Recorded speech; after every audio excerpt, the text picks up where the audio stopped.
Oke, kita balik lagi ke materi inti ya. Jadi untuk teknik storytelling dalam pemasaran digital ini adalah intinya kita itu belajar bagaimana supaya teknik storytelling yang kita terapkan itu bisa membangun koneksi emosional dan engagement. Jadi muncul keterlibatan dari audiens yang menonton konten kita. Atau kalau tulisan ya membaca konten yang sudah kita buat. Apa sih sebenarnya yang dimaksud dengan teknik storytelling dan bagaimana hal itu dapat memberikan dampak besar dalam pemasaran digital? Nah, kita akan bahas lebih mendalam tentang teknik ini dan bagaimana nantinya Anda bisa memanfaatkannya untuk menarik perhatian audiens serta membangun hubungan yang lebih kuat dengan mereka.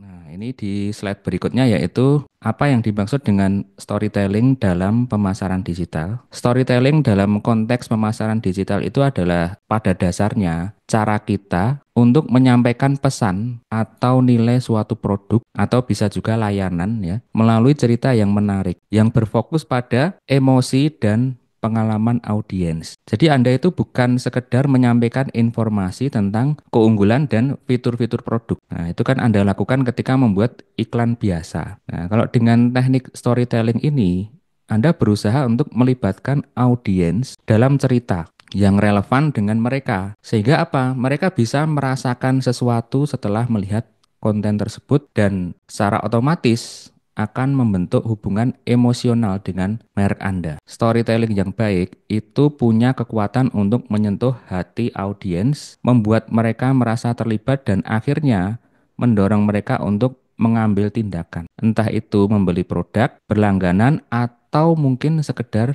membagikan cerita Anda ke orang lain. Nah, makanya kalau di sosial media itu kan ada tombol share, itu tujuannya seperti itu. Mengapa storytelling itu penting dalam pemasaran digital? Nah, tentunya kita kembali kepada manfaat dari storytelling itu sendiri. Yang pertama yaitu berkaitan dengan adanya koneksi emosional ya, membangun koneksi emosional. Orang atau audiens itu lebih cenderung membeli produk atau layanan dari merek yang mereka merasa dekat dan mereka juga paham apa sih value atau manfaat yang terdapat pada brand tersebut. Nah, dengan adanya storytelling ini memungkinkan Anda untuk membangun hubungan emosional yang lebih mendalam dengan audiens lebih dari sekedar fokus pada fitur atau manfaat produk. Contoh nyatanya bagaimana? Nah, kita bisa lihat dari iklan Nike ketika dia membuat konsep Dream Crazy. Jadi Nike itu telah lama dikenal dengan kemampuannya untuk membangun koneksi emosional yang kuat dengan audiensnya. Nah,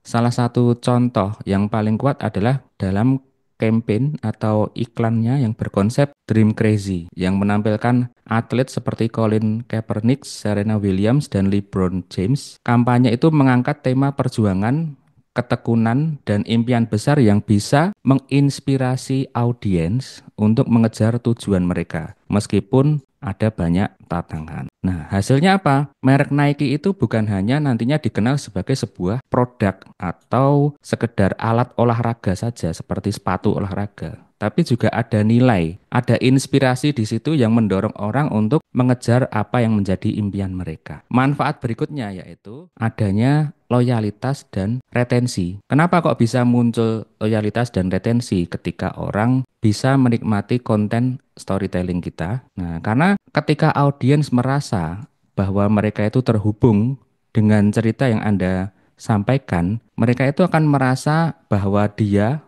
menjadi bagian dari cerita itu. Jadi menjadi bagian dari perjalanan merek Anda. Contoh, ketika kita lihat Apple itu punya ekosistem yang kuat yang menghubungkan antara berbagai device atau gadget yang mereka miliki. Dari mulai laptop, kemudian tablet, smartwatch, sampai smartphone yang di-branding dengan Apple itu punya storytelling yang kuat sehingga menciptakan loyalitas yang kuat juga di kalangan penggunanya. Jadi mereka itu tidak hanya menjual produk seperti iPhone, MacBook, atau Apple Watch, tapi membangun sebuah ekosistem. Nah, ini yang menarik, yang menyatukan produk mereka menjadi sebuah cerita yang terintegrasi. Jadi pengalaman orang ketika menggunakan smartphone-nya Apple atau ketika dia menggunakan laptop itu bisa menjadi sebuah cerita yang terintegrasi satu sama lain. Karena apa? Kesan yang mereka dapatkan itu sama. Jadi kalau bicara gadget Apple, itu pasti user interface-nya cenderung simple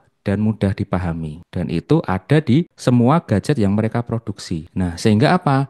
Pengalaman pelanggan itu nantinya akan konsisten. Orang menggunakan smartwatch-nya Apple sama ketika dia menggunakan tabletnya. Nah, dengan cara ini Apple itu mampu menjaga retensi pelanggan dan membuat mereka kembali untuk membeli produk-produk baru dan bisa memperkuat loyalitas pelanggan. Jadi pelanggan itu seolah-olah merasa bahwa mereka adalah bagian dari komunitas eksklusif yang mendapat manfaat dari pengalaman digital yang lebih baik dibandingkan platform lain. Nah, terus apalagi Pak?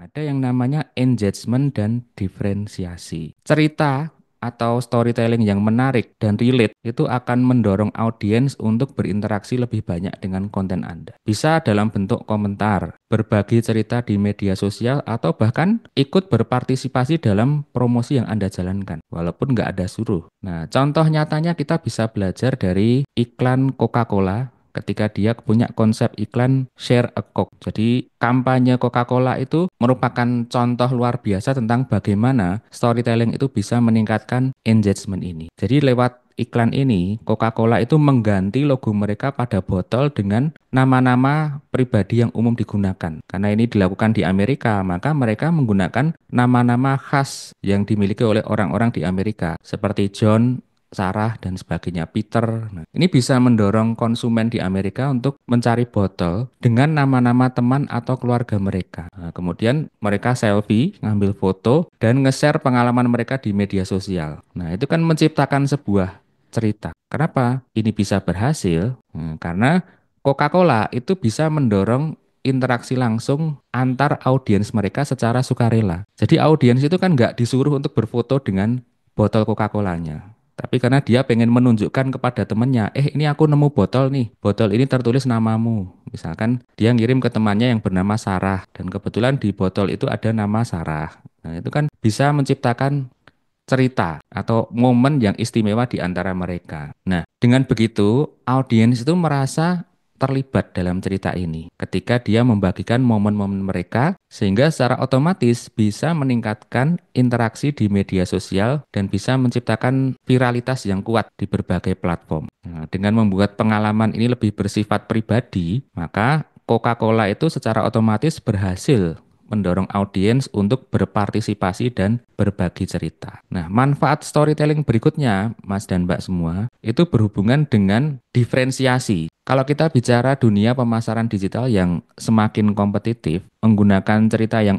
unik dan orisinil itu bisa membuat merek Anda menonjol. Audiens akan lebih mengingat cerita yang mereka rasakan daripada sekedar iklan yang berbicara tentang fitur atau keunggulan produk. Nah, contoh nyata kesuksesannya itu sudah ada. Ada sebuah brand jaket namanya Patagonia. Patagonia itu mengadopsi pendekatan storytelling yang sangat berani dengan kampanye iklan, jangan membeli jaket ini. Jadi mereka itu mengajak pelanggan untuk membeli lebih sedikit dan lebih bijak dalam mengkonsumsi produk mereka dengan fokus pada keberlanjutan dan pengurangan dampak lingkungan. Nah, jadi kampanye ini sangat unik dan berbeda dari merek lain yang lebih fokus pada mendorong penjualan sebanyak-banyak. Nah, kenapa strategi ini bisa berhasil pada Patagonia? Karena mereka berhasil membedakan diri dengan menunjukkan bahwa mereka peduli lebih dari sekedar keuntungan finansial. Mereka menciptakan cerita yang mengutamakan nilai-nilai keberlanjutan dan kesadaran lingkungan. Dengan cara ini, Patagonia itu membangun citra merek yang kuat di pasar, yang diakui oleh konsumen yang memiliki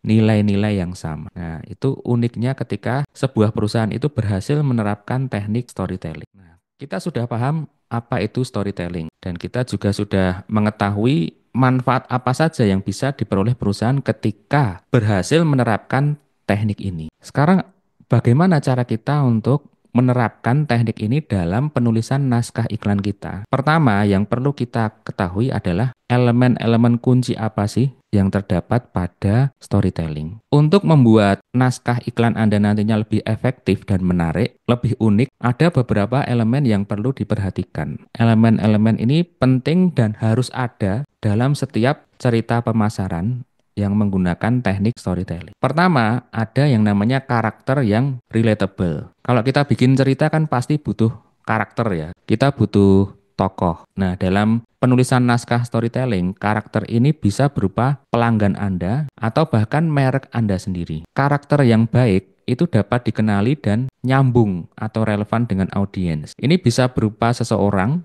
yang sedang menghadapi masalah yang bisa diselesaikan oleh produk atau layanan Anda. Nah, supaya relevan dengan audiens, tentunya masalah yang dihadapi oleh karakter tersebut juga harus menjadi masalah umum yang terjadi pada audiens yang akan kita tuju. Kemudian elemen berikutnya, ada yang namanya konflik atau masalah. Sebuah cerita yang menarik itu selalu memiliki konflik atau masalah yang harus dipecahkan. Nah, dalam konteks pemasaran, masalah ini adalah masalah yang dihadapi oleh audiens yang bisa diselesaikan dengan produk atau layanan yang nantinya Anda tawarkan di akhir iklan tersebut. Poin yang ketiga yaitu solusi atau keajaiban. Ya. Jadi Mas Mbak semua, setelah kita berhasil menentukan karakternya itu nanti seperti apa, konflik atau masalah yang dihadapi seperti apa, maka disinilah waktunya kita untuk menunjukkan produk kita sebagai solusi. Setelah konflik muncul, cerita yang baik akan menunjukkan bagaimana solusi ditemukan. Nah, ini saatnya bagi Anda untuk memperkenalkan produk atau layanan Anda sebagai solusi atas masalah yang dihadapi oleh karakter yang sudah Anda perkenalkan tadi di awal cerita. Anda harus mampu menunjukkan dengan jelas bagaimana produk Anda dapat memberikan manfaat yang nyata bagi audiens nantinya. Nah, yang terakhir yaitu berhubungan dengan perubahan atau transformasi. Setiap cerita yang baik itu akan membawa perubahan atau transformasi baik bagi karakter maupun dunia di sekitarnya. Dalam pemasaran, ini adalah saat di mana audiens melihat hasil nyata dari penggunaan produk atau layanan Anda. Jadi merek Anda itu harus bisa ditargetkan menjadi bagian dari cerita sukses audiens nantinya. Nah, nanti kita akan lihat lebih detail penerapan dari masing-masing elemen kunci storytelling ini. Nah, sekarang kita bicara mengenai langkah untuk menerapkan storytelling. Yang pertama, ya, kita bicara mengenai langkah-langkah praktis yang bisa langsung kita terapkan ya. Jadi ketika kita sudah sampai di slide ini, kita sudah punya pemahaman yang sama nih, bahwa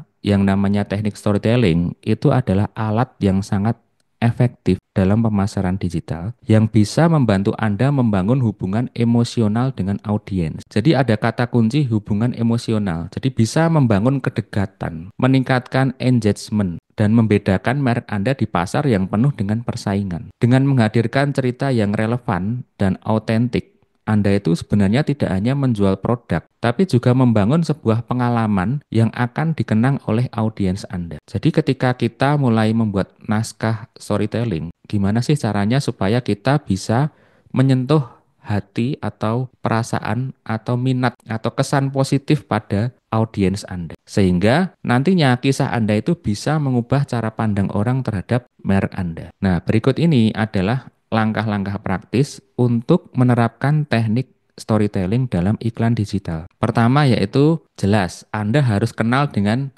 audiens Anda. Sebelum mulai bercerita, Anda harus paham siapa sih audiens Anda dan apa yang sedang mereka inginkan. Ini bisa membantu Anda memilih cerita yang relevan dengan kebutuhan dan keinginan mereka. Contoh, misalkan jika Anda menjual produk kecantikan, audiens mungkin adalah seorang wanita yang ingin merasa lebih percaya diri. Nah, Anda bisa fokus tuh pada cerita tentang bagaimana produk Anda dapat membantu mereka merasa lebih baik dengan diri mereka sendiri. Nah, itu berkaitan dengan memahami audiens. Kemudian setelah itu, langkah berikutnya adalah menentukan nilai yang ingin Anda sampaikan. Jadi ada pesan atau value atau nilai utama yang ingin Anda komunikasikan kepada audiens. Storytelling yang efektif itu harus punya nilai yang audiens dapat ambil manfaatnya. Jadi dia dapat hikmahnya setelah mengkonsumsi konten yang sudah Anda produksi. Contoh sederhana, misalkan jika Anda itu menjual sepatu lari, nilai yang akan disampaikan itu berkaitan dengan semangat untuk menjaga kesehatan. Nah, nantinya iklan yang Anda buat itu bisa dengan membuat cerita tentang seseorang yang merasakan manfaat kesehatan setelah rutin berlari menggunakan sepatu dari merek Anda. Langkah ketiga yaitu membangun karakter yang relatable. Nah, relate itu apa sih maksudnya? Yang bisa dipahami dan dirasakan langsung oleh audiens. Jadi ini bisa jadi karakternya itu pelanggan Anda langsung atau bisa Anda sendiri sebagai pelaku bisnis. Nah, kalau kita ambil contoh sepatu lari tadi, misalkan kita membayangkan ada seorang karakter, misalkan ada ibu-ibu muda yang ingin menjaga kebugarannya meski dengan jadwal yang padat. Nah, Anda bisa bercerita tuh bagaimana sepatu lari Anda itu memberikan kenyamanan dan mendukung tujuan dia untuk memperoleh kesehatan yang prima. Jadi siapa karakternya? Anda jelaskan namanya ini, dia latar belakangnya seperti ini. Kemudian apa masalah dan tantangan yang mereka hadapi yang bisa diselesaikan dengan produk Anda? Oh, ternyata si karakter ini ternyata waktunya itu padat, mau olahraga nggak sempat. Nah, brand sepatu Anda itu bisa menjadi solusi. Misalkan Anda bisa menggunakan sepatu ini untuk berlari mungkin satu hari bisa 15 menit atau 20 menit itu sudah cukup bisa untuk mendukung kesehatan. Nah, langkah yang keempat itu menampilkan masalah atau konflik. Tunjukkan masalah atau tantangan yang dihadapi oleh karakter utama dalam cerita Anda. Nah, ingat masalah ini harus relevan dengan audiens agar mereka tetap merasa terhubung. Terhubung dengan siapa? Terhubung dengan merek Anda. Nah, misalkan kalau kita kembali ke contoh ibu-ibu muda tadi, dia itu merasa kesulitan untuk menjaga kebugarannya karena waktunya terbatas untuk olahraga. Mau pergi ke gym nggak sempat, nggak ada waktu. Tapi dia juga tetap ingin aktif dan sehat. Nah, sepatu Anda bisa menjadi solusi. Nanti Anda ceritakan apa sih masalahnya si audiens ini, kemudian bagaimana produk Anda bisa menjadi solusi dari problem tersebut. Nah, makanya kita masuk ke langkah terakhir yaitu memperkenalkan solusi. Ceritakan bagaimana produk Anda bisa menjadi solusi, karena ini adalah bagian di mana Anda bisa mempromosikan produk Anda. Setelah Anda bercerita panjang lebar tadi melalui sebuah narasi atau suatu peristiwa kehidupan sehari-hari. Nah, kalau kita lihat contoh penerapannya, nah, kita coba menggunakan contoh yang sederhana. Misalkan kita pengen menuju atau punya target pasar itu audiens utama yaitu anak muda, usianya 18 sampai 30 tahun, baru mulai perjalanan sebagai seorang content creator. Nah, mereka aktif di platform seperti Instagram, TikTok, YouTube, dan sebagainya. Nah, mereka pengen bikin konten yang berkualitas. Nah, tapi tidak ingin keluar banyak biaya untuk membeli peralatan yang profesional. Langkah berikutnya, Anda bisa menentukan nilai yang ingin Anda sampaikan. Misalkan kalau Anda sebagai produsen smartphone, nilai utama yang ingin disampaikan adalah kemudahan dalam membuat konten berkualitas tinggi dengan smartphone berharga terjangkau, kemampuan untuk berkreasi tanpa batas, dan keterjangkauan. Langkah berikutnya apa? Ya, kita tinggal membangun karakter yang relatable. Nah, misalkan karakter utama dalam cerita ini adalah Maya. Nah, Maya ini diilustrasikan sebagai perempuan muda yang ada di gambar ini. Maya adalah seorang mahasiswa yang baru memulai karakter atau karirnya sebagai content creator. Jadi dia itu suka bikin video kreatif dan foto untuk Instagram dan TikTok. Tapi dia merasa terbatas oleh perangkat yang dia miliki. Dia pengen bikin konten yang lebih profesional tanpa harus menghabiskan banyak uang. Nah, di sini produk kita bisa muncul menjadi solusi. Nah, Anda sebagai produsen smartphone, Anda bisa menghadirkan smartphone XYZ misalkan. Dia punya kamera 64 megapiksel. Ada fitur AI juga yang ditujukan khusus untuk membuat konten. Nah, ini kan pas banget berarti sesuai dengan kebutuhan Maya maupun konten creator pemula lainnya. Nah, dari situ nantinya di akhir storytelling Anda bisa menunjukkan adanya transformasi before dan after. Nah, sebelumnya, karena ini kondisi before dan after, sebelumnya Maya itu membuat konten dia itu seadanya. Karena mungkin smartphone yang dia gunakan edisi lama. Mungkin dia beli smartphone Android tapi yang 8 tahun yang lalu. Nah, sehingga fitur-fiturnya sudah banyak tertinggal. Walaupun masih bisa digunakan untuk berkomunikasi, tapi kalau untuk kebutuhan sebagai seorang content creator bagi Maya dirasa kurang. Nah, mungkin kameranya kurang berkualitas. Nah, terus belum ada fitur AI-nya. Nah, berarti brand Anda itu nantinya muncul sebagai solusi. Anda punya kamera yang lebih bagus, ada fitur AI yang ditujukan khusus untuk content creator. Nah, afternya adalah konten yang dibuat oleh Maya ini menjadi semakin bagus, lebih profesional dan bisa mendukung menaikkan followersnya. Nah, berarti kan ini ada contoh penerapan dalam kehidupan sehari-hari seorang content creator. Ketika nantinya iklan tersebut dieksekusi dengan teknik storytelling. Nah, berikutnya yaitu berkaitan dengan tips visual dan platform storytelling. Jadi gunakan foto dan video yang bisa memperkuat cerita. Nah, itu jelas. Berarti kita harus kreatif mencari perspektif atau sudut pandang yang unik dari sebuah foto atau tampilan footage atau video yang kita rekam sehingga